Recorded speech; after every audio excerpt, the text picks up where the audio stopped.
Hello everyone, my name is Narendra Kumar and I welcome you all at the Chandigarh Career Group.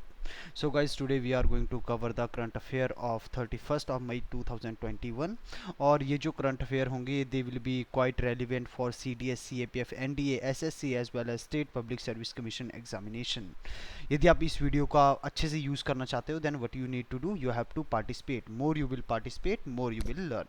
इसी quotation के साथ जो है हम स्टार्ट करते हैं और एक नया सेगमेंट ऐड किया गया है इस वीडियो में, जहाँ पे धीरे धीरे हम क्या करेंगे, जो हमारा स्टैटिक पोर्शन है इसको भी हम कवर करने की कोशिश करेंगे, राइट।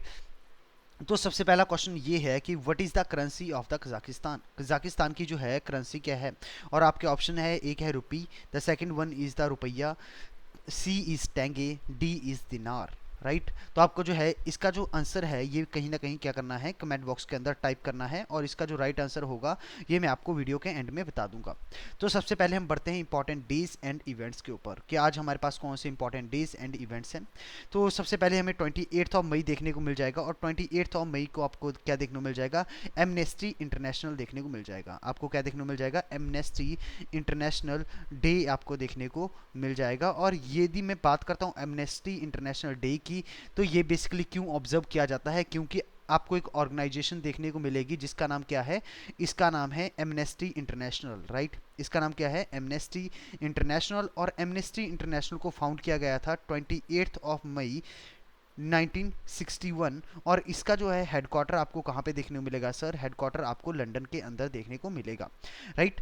तो अब क्या होता है कि दैट्स वाई ये हम क्या करते हैं कि 1961 में जो है एमनेस्टी इंटरनेशनल को फाउंड किया जाता है। दिस इज़ द रीज़न कि 28 ऑफ मई को हम जो है क्या करते हैं, ऑब्जर्व करते हैं as a Amnesty International day, right. अब सबसे बड़ी बात यह है सर, ऐसे तो बहुत सारी ऑर्गेनाइजेशन है, क्या सबके जो जिस ईयर में उनको फाउंड किया गया है, जिस डेट को उनको फाउंड किया गया है, उनके तो नाम ऐसे नहीं होते, या उनके नेम के ऊपर जो हम डे ऑब्जर्व नहीं करते। लेकिन एमनेस्टी इंटरनेशनल के बारे में ही हम क्यों डे ऑब्जर्व कर रहे हैं, बिकॉज आपको ये देखने को मिलेगा कि जो एमनेस्टी इंटरनेशनल है ये बेसिकली काम करती है for the protection of the human rights.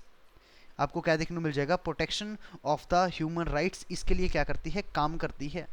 और यदि मैं बात करता हूँ इसके अचीवमेंट की, तो इसको जो है 1977 के अंदर, या 1978, 1977 और 78 के अंदर इनको क्या मिला है, नोबेल प्राइज़ भी मिला है for the peace, Nobel prize for the peace. और सर यदि कोई ऑर्गेनाइजेशन को नोबेल प्राइज़ मिला हो तो कहीं ना कहीं हमें जो है, यदि वो कोई डे ऑब्जर्व कर रही है तो इसमें कोई दिक्कत की बात होनी नहीं चाहिए। This is the reason amnesty International day कब ऑब्जर्व किया जाता है, 28 ऑफ मई को ऑब्जर्व किया जाता है।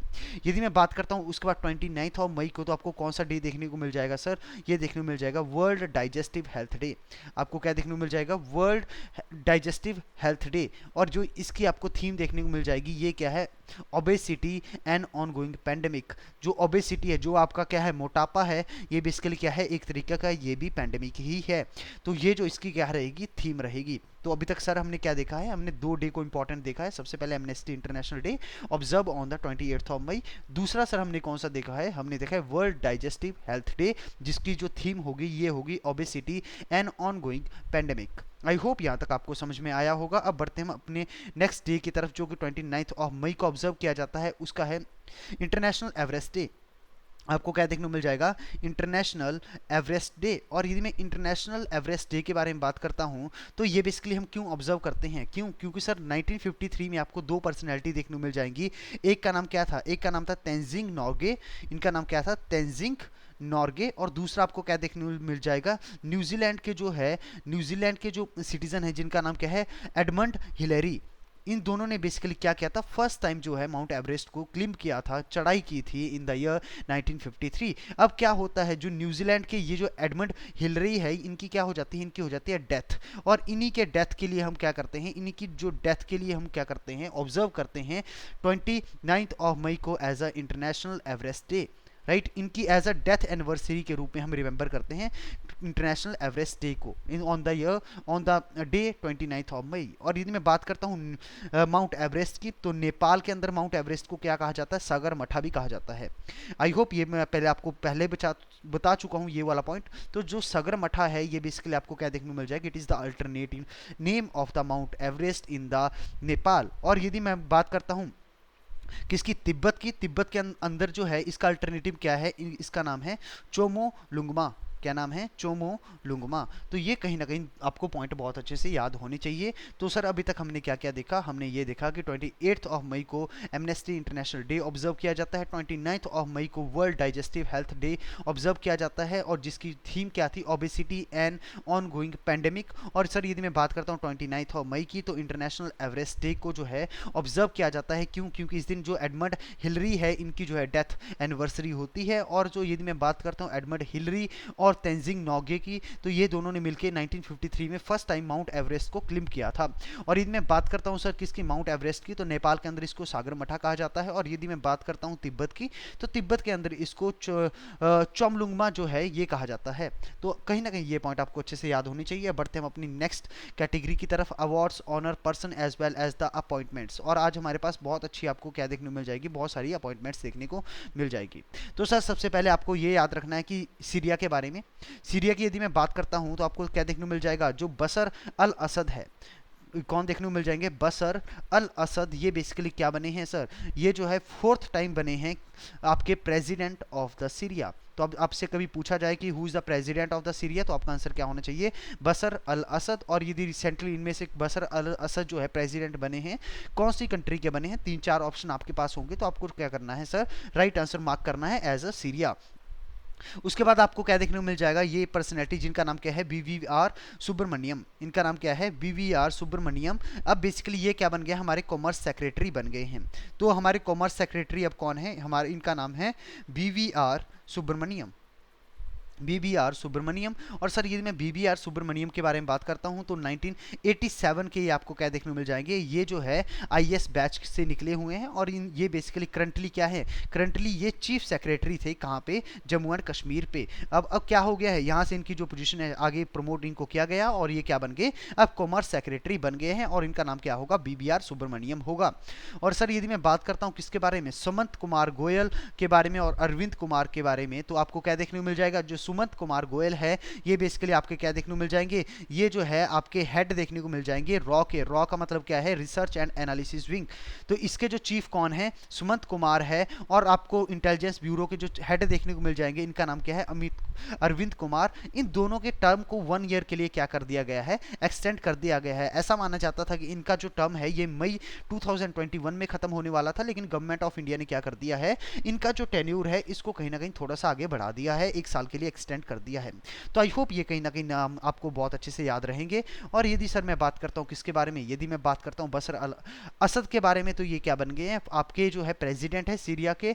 आपको BVR सुब्रमण्यम के बारे में पूछा जाए तो ये कॉमर्स सेक्रेटरी हैं। और सुमंत कुमार गोयल और Arvind Kumar basically they are the head of the रॉ and the Intelligence Bureau respectively. ठीक है जी, अब आई होप यहाँ तक आपको पता चल गया होगा। अब ये जो पर्सनैलिटी है इनके बारे में आपको थोड़ा सा अच्छे से जानना पड़ेगा। इससे पहले ये बेसिकली क्या बन गई हैं, इनका पहले नाम जान लेते हैं। नाम क्या है, इनका नाम है लॉरेंस डेस्कार्स। इनका नाम क्या है, लॉरेंस डेस्कार्स। और बेसिकली यदि मैं बात करता हूँ लॉरेंस डेस्कार्स की, तो ये फर्स्ट फीमेल प्रेसिडेंट बन गई है किसकी, जो म्यूजे डू लॉरा, ये आपको क्या देखने को मिल जाएंगे, म्यूजे डू लोवरा आपको क्या देखने को मिल जाएगी, एक आपको देखने को मिल जाएगी, ये एक म्यूजियम है। ये क्या है, एक म्यूजियम है। और ये ऐसा माना जाता है कि वर्ल्ड का लार्जेस्ट म्यूजियम है, राइट। इसकी जो फर्स्ट फीमेल प्रेसिडेंट कौन बनी है, ये बन गई है लॉरेंस डेस्कार्स। और यदि मैं इनके बारे में बात करता हूँ, ये जो वर्ल्ड लार्जेस्ट म्यूजियम है ये कहाँ पे है, पेरिस के अंदर आपको देखने को मिल जाएगा। और ऐसा फर्स्ट टाइम हुआ है कि यहाँ पे कोई फीमेल प्रेसिडेंट को क्या किया गया है, अपॉइंट किया गया है by the president of the France, जिनका नाम क्या है, इमैनुअल मैक्रोन। ये कहीं ना कहीं पॉइंट आपको बहुत अच्छे से याद करने हैं। अब दूसरी पर्सनैलिटी जो यहाँ पे है, इनका नाम क्या है, इनका नाम है क्रिस्टाइन वॉर्मथ। इनका नाम क्या है, क्रिस्टाइन वॉर्मथ के बारे में यदि मैं बात करता हूँ तो ये क्या हो गया सर, ये US सीनेट है, मतलब कि क्या एक तरीके से जो है वहाँ की मेंबर ऑफ पार्लियामेंट ही है, आप ऐसा मान के चलो। अब इनको क्या बना दिया गया है, इनको आर्मी की सेक्रेटरी बना दिया गया, फर्स्ट फीमेल बनी है जो कि आर्मी की सेक्रेटरी बनेगी US की। तो इनका नाम आपको बहुत अच्छे से याद रखना है, इनका नाम क्या है, क्रिस्टाइन वॉर्मथ। तो पहला नाम आपको क्या रखना है सर याद, लॉरेंस डेस्कार्स के नाम बारे में आपको अच्छे से पता होना चाहिए। दूसरा कौन सा है, क्रिस्टाइन वॉर्मथ के बारे में आपको बहुत अच्छे से पता होना चाहिए। और ये जो पर्सनैलिटीज हैं इनके बारे में भी बहुत अच्छे से पता होना चाहिए। इसी के साथ बढ़ते हैं हम आगे। आगे आपको क्या देखने को मिल जाएगा, आपने UN पीस कीपर के बारे में सुना होगा, पीस कीपिंग फोर्स के बारे में पढ़ा था, आई थिंक कुछ दिन पहले ही मैंने आपको पढ़ाया था। इसमें जो है क्या करते हैं, ये जो है क्या करते हैं, अवार्ड्स देते हैं। ये जो है एनुअली अवार्ड्स देते हैं और आपको क्या देखने को मिल जाएगा, 3 इंडियन है जिनको यूएन पीस कीपर का अवार्ड मिला है। सबसे पहला नाम है युवराज सिंह, राइट। दूसरा आपको देखने को मिल जाएगा इवान माइकल पिकार्डो। इनका नाम क्या है, भले ये इंडियन नाम नहीं लगे लेकिन है ये इंडियन, इवान माइकल पिकार्डो। और थर्ड क्या देखने को मिल जाएगा, मूलचंद यादव। थर्ड कौन देखने को मिल जाएंगे, मूलचंद यादव। इन तीनों को क्या मिला है, इनको जो है जो आपका यूनाइटेड नेशन का प्रेस्टिजियस मेडल होता है, इससे इनको क्या किया गया है, नवाजा गया है। तो आपको 3 नाम याद रखने हैं। पहला कौन सा होगा, Yuvraj Singh from the cricketer, आप याद रख सकते हो युवराज सिंह को। मूलचंद यादव भी याद रहेगा, कोई दिक्कत की बात नहीं होनी चाहिए। अगला जो है इवान माइकल पिकार्डो, ये थर्ड नेम है, तो ये कहीं ना कहीं आपको बहुत अच्छे से पता होना चाहिए। तो इन तीनों को क्या मिला है, जो यूनाइटेड नेशन का प्रेस्टिजियस मेडल अवार्ड है, ये मिला है। यदि मैं बात करता हूं किसके बारे में सर, युवराज सिंह के बारे में, तो युवराज सिंह बेसिकली क्या हो रहा था, जो आपको साउथ सूडान के अंदर जो कन्फ्लिक्ट देखने को मिला था, वो बेसिकली उस मिशन के ऊपर सर्व कर रहे थे, तभी इनको क्या हुआ है, ये अवार्ड मिला है। और उसी मिशन पे आपको क्या देखने को मिल जाएंगे, इवान माइकल पिकार्डो देखने को मिल जाएंगे। लेकिन ये बेसिकली क्या है, ये जो है एक एज अ सिविलियन सर्विस दे रहे थे, एज अ मिलिट्री मेंबर नहीं दे रहे थे। और अगला देखने को मिल जाएगा मूलचंद यादव। मूलचंद बेसिकली क्या थे, जो यूनाइटेड नेशन का असिस्टेंस मिशन था इराक के अंदर, उसमें बेसिकली ये क्या कर रहे थे, अपनी सर्विसेज दे रहे थे। So this is the reason इन तीनों को क्या मिला है, आपको देखने को मिलेगा, ऑनर किया गया है यूनाइटेड नेशन प्रेस्टिजियस मेडल के द्वारा। आई होप यहाँ तक आपको बहुत अच्छे समझ में आया होगा। अब बढ़ते हैं हम कहाँ पे, नेशनल इवेंट्स की तरफ। यदि मैं नेशनल इवेंट्स की बात करता हूँ, तो जो आपको देखने को मिल जाएगा इंफॉर्मेशन एंड ब्रॉडकास्टिंग, ठीक है, फेडरेशन के बारे में यदि मैं बात करता हूँ, इंफॉर्मेशन एंड ब्रॉडकास्टिंग फाउंडेशन के बारे में यदि मैं बात करता हूं, तो इसका जो नेम है ये थोड़ा सा चेंज कर दिया गया है। अब नेम क्या हो गया है, Indian broadcasting and the digital foundation. Sir इसका नेम चेंज क्यों किया गया है, क्योंकि अब इसको इसमें क्या कर लिया गया है, इंक्लूड कर लिया गया है ओटीटी प्लेटफॉर्म को। अच्छा सर, ये ओटीटी प्लेटफॉर्म कौन से होते हैं, ओटीटी प्लेटफॉर्म की पहले ओटीटी की फुल फॉर्म होती है ओवर द टॉप, राइट। और ऐसे प्लेटफॉर्म जो आपने देखा होगा, अमेजॉन हो गया, नेटफ्लिक्स हो गया,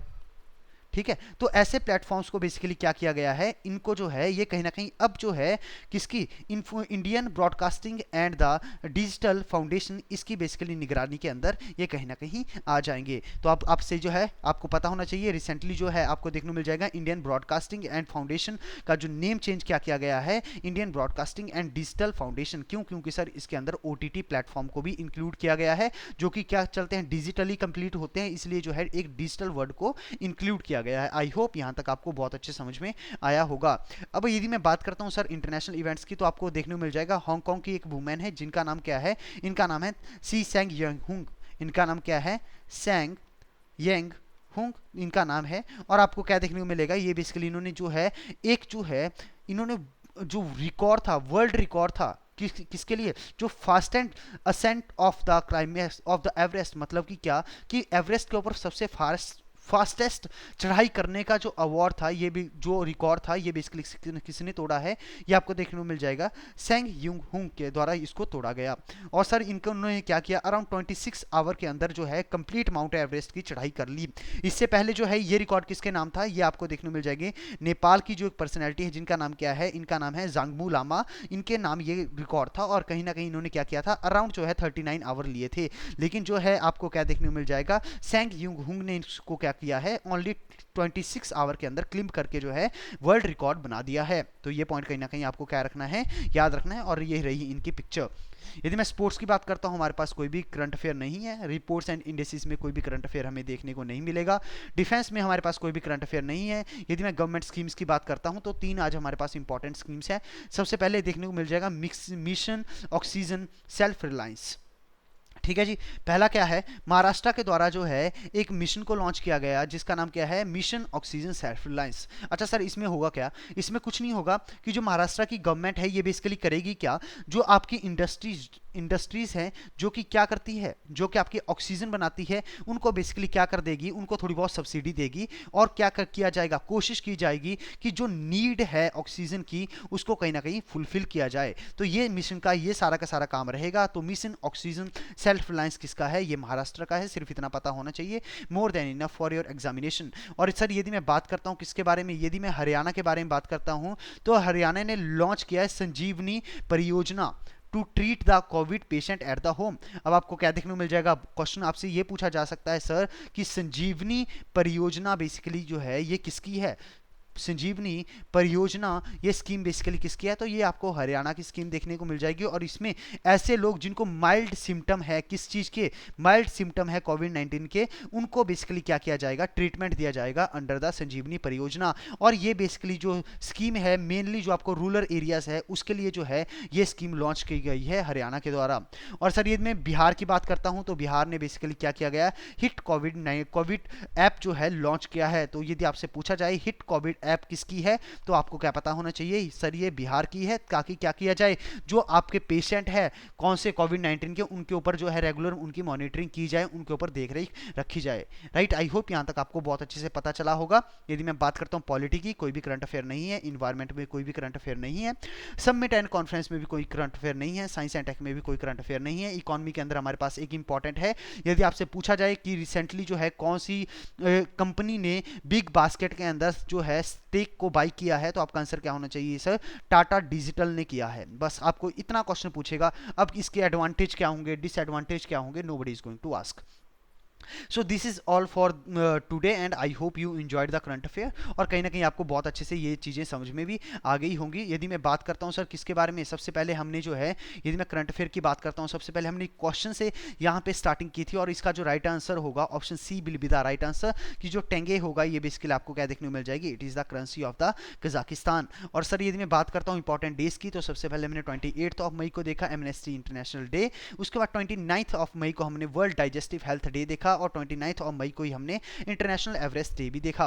और यदि मैं बात करता हूं किसके बारे में, बशर अल असद, ये बेसिकली सीरिया के प्रेसिडेंट बन गए हैं। और यदि मैं बात करता हूं वीवीआर सुब्रमण्यम के बारे में, ये कॉमर्स मिनिस्टर है। और सुमंत कुमार गोयल और अरविंद कुमार, ये दोनों के दोनों जो है आपके रिसर्च एनालिसिस विंग रॉ को जो है चीफ कौन रहेंगे, सुमंत कुमार गोयल रहेंगे। और यदि मैं बात करता हूं अरविंद कुमार की, ये हेड रहेंगे किसके, आईबी के। उसके बाद हमने किसके बारे में जाना, लॉरेंस डेस्कार्स के बारे में जाना, जो कि क्या बन गई है, मूसे डू लोवे कि क्या बन गई है, एक लार्जेस्ट म्यूजियम आपको देखने को मिल जाएगा। ये बेसिकली जो है पेरिस के अंदर है, इसके बारे में हमने अच्छे से जाना। उसके बाद क्रिस्टाइन वर्मोथ के बारे में हमने बहुत अच्छे से जाना। उसके बाद हमने युवराज सिंह मूलचंद और जो है इवान माइकल पिकार्डो के बारे में हमने बहुत अच्छे से जाना। उसके बाद हमने जो है Indian broadcasting and the foundation का जो रीनेम हुआ है Indian broadcasting and digital foundation, उसके बारे में हमने अच्छे से जाना। इंटरनेशनल इवेंट्स में हमने जो है सेंग युंग हुंग के द्वारा जो है क्या किया गया आपको देखने को मिलेगा, इनके ने 26 आवर के अंदर ही जो है कहीं ना कहीं एवरेस्ट की चढ़ाई कर दी। और यदि मैं बात करता हूं गवर्नमेंट स्कीम की, तो हमने 3 गवर्नमेंट स्कीम को देखा, मिशन ऑक्सीजन सेल्फ रिलायंस, उसके बाद हमने देखा संजीवनी परियोजना और हिट कोविड ऐप को हमने बहुत अच्छे से जाना। और उसके बाद हमारे पास इकोनॉमी का सेगमेंट था, जहां पे हमने ये देखा कि टाटा जो डिजिटल है इन्होंने बाय कर लिया है 64% stake in the Big Basket. और इसी के साथ जो है करंट अफेयर यहीं पे एंड होते हैं। And I hope you enjoyed the video. If you want to connect with us then you can visit to the telegram channel of the Chandigarh Career Group in order to get the PDF, right? और sir यदि आपको ये session सही लगा है then you can give the thumbs up, आप like कर सकते हो। जो भी आपके सजेशन होंगे वो आप कमेंट बॉक्स में इजीली दे सकते हो। And you should subscribe the channel also। इसी के साथ जो है मैं इस वीडियो को यहीं पे एंड करता हूँ। Thank you so much.